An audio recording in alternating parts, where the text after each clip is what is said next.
What's up, guys? I'll be reviewing the WWE Attitude Era Dvd. I know this has been out for a couple months, and I got it like on the week it came out, but I did not make a review for it, so I don't know. Here we go.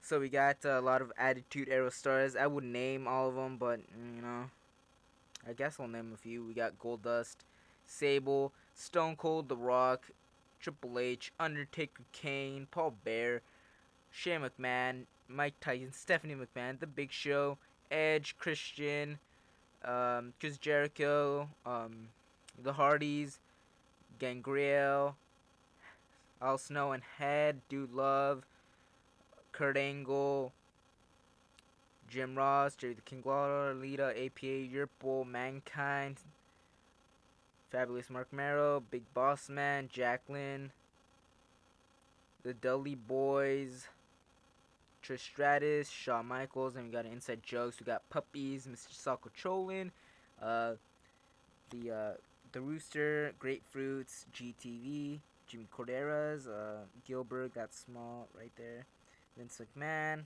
You open it up, more superstars, Rikishi, the New Age Outlaws. There's all those, and more Inside Jokes.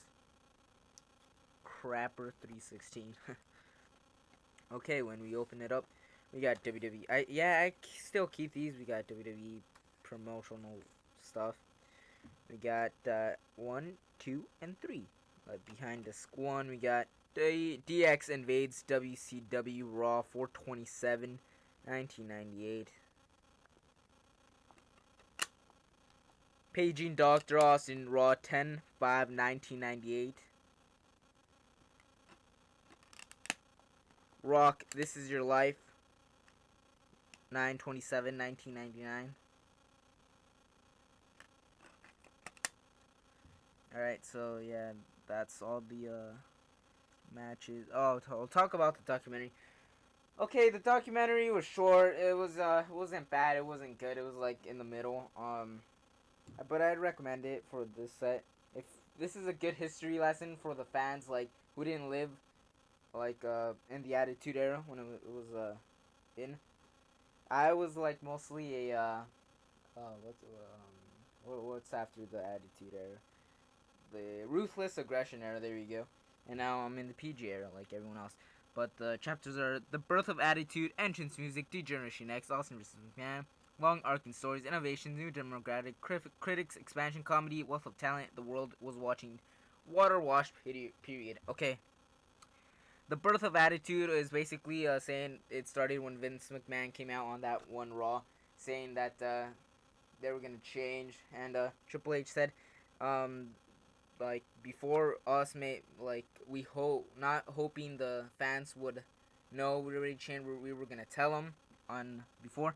Entrance music is basically like if everyone liked you, if you remembered you, if you had a great entrance music. Yeah, and that how epic your entrance music was, like Goldust, Undertaker, like that. Degeneration X was basically like the NWO of WWE, and talked about how Shawn Michaels and Triple H were the founding fathers.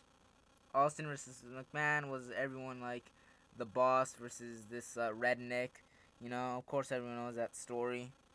Long arcing stories. Uh, just stories on the back, not back, but stories that were between the Attitude Era and talking about them. So we started talking about it.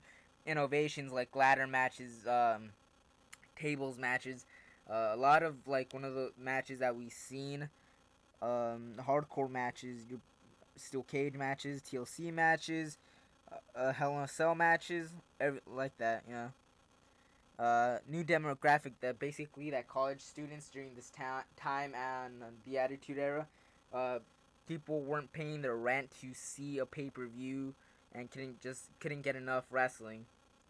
Critics, people like not liking WWE or WWF at the time, that saying that it was too explicit for children under the age of 14 or whatever it was. Expansion comedy, like talking about like everything in the Attitude Era was like remembered for mostly of its comedy and its action. We got Mick Foley talking about that kind of. wealth of talent that after the WCW, um, after WWE bought WCW, they had a lot of talent and they didn't know what to do with it. And they just talked about how there were a lot of talent. The world was watching. Basically, like everyone was watching WWE or WWF, while at the Attitude Era. Pretty cool. Water wash period. Basically, they were talking about when WrestleMania 17 ended. That's when the Attitude Era kind of ended, and after that it kind of died off because WCW was already bought. Um, there was nothing to do, you know. That was basically the water wash period. So WrestleMania, no. So the Attitude Era ended at WrestleMania 17. We got a lot of segments and matches. The matches will be down below. Um, a new begin. I'll just show you the matches. Stone Cold Steve Austin. Oh no, that's a segment. This one is based almost like segment wise. This two. Say it was Marvelous Mark Merrow, Bart Gunn versus Dr. Death, Steve Williams, Undertaker and Stone Cold Steve Austin versus Kane and Undertaker versus the New Age Outlaws versus The Rock and Owen Hart. Undertaker versus Stone Cold Steve Austin. The Rock and Undertaker versus Mankind and Stone Cold Steve Austin. The Rock versus Mankind. Camp Shamrock versus Owen Hart. Hardcore Holly versus Crash Holly. Chris Jericho versus Eddie Guerrero. Rikishi versus Val Venus. Edge and Christian versus the Dudley Boys versus the Hardy Boys. Hell in a Cell match for the WWE Championship. Kurt Angle versus Stone Cold Steve Austin versus The Rock versus Undertaker versus Rikishi versus Triple H Armageddon. The Rock and D'Lo Brown versus Too Cool as the wedding of Sonny McMahon and Andrew and Tess Martin. The debut of Y2J. So yeah, this is a pretty good set. I'd give this set a probably 8.5 out of 10. You know, just because the documentary was short, but overall it was a good set. I really enjoyed this DVD. I can't wait to review more DVDs. I'll probably review Raw 100, but I'm not sure. So yeah, this has been another DVD review by yours truly, Wrestling Machine 28. Signing off. Peace.